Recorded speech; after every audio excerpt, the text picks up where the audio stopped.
ఎదుగుదల మినీ కథ. రచన వాణి. హడావుడిగా బయటికి వెళ్తున్న భర్త శ్రీధర్ను ఉద్దేశించి, ఎక్కడికి వెళ్తున్నారు?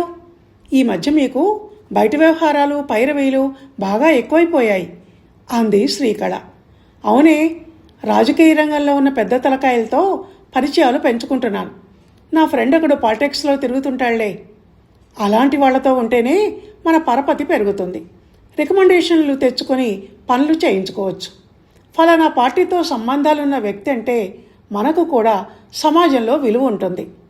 సామాన్యుల్లా బతికితే ఏముంది, శతకోటి లింగాలలో అని అదేదో సామెత చెప్పినట్టు అంటూ బయటికి వెళ్ళిపోయాడు.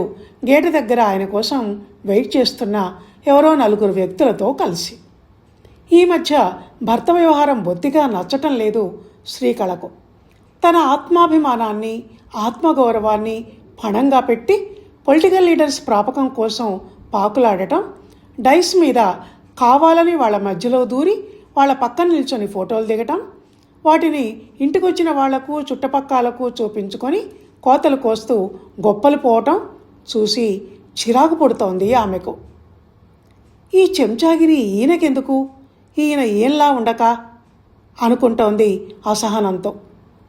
బాగా డబ్బున్న వాళ్లను, పలుకుబడి ఉన్నవాళ్లను చూడగానే వాళ్లకు వంగి వంగి సలాములు చేయటం, తనకన్నా తక్కువ స్థితిలో ఉన్నవాడు కనిపిస్తే తీసిపడేసినట్టు మాట్లాడి అవమానించటం ఆయనలో మొదటి నుంచి ఉన్నదే అయినా అది ఈ మధ్య మరీ వెర్రితల్లు వేస్తున్నట్టు ఆమెకు అనిపిస్తోంది. ఆ రోజు ఎందుకో చిరుబుర్లాడుతూ ఇంటికి వచ్చాడు శ్రీధర్. భార్య శ్రీకళ వంక చూస్తూ, మీ బాబాయి కొడుకు ఆ దయానంద్ లేడు? వాడు ఈరోజు మా పార్టీ ఆఫీస్ దగ్గర కనిపించాడు. నేను కావాలనే పలకరించలేదు, కానీ వాడే దగ్గరికి వచ్చి బాగున్నావా బావా అంటూ షేక్ హ్యాండ్ ఇచ్చాడు.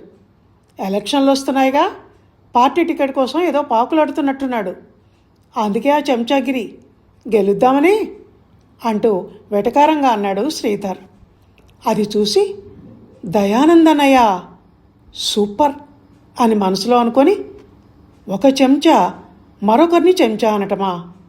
ఎవరికో చెంచాగిరి చేసి ఎదగాలనుకుంటున్న ఈయన తన వాళ్ళ ఎదగటాన్ని మాత్రం చూసి సహించలేకపోతున్నాడు.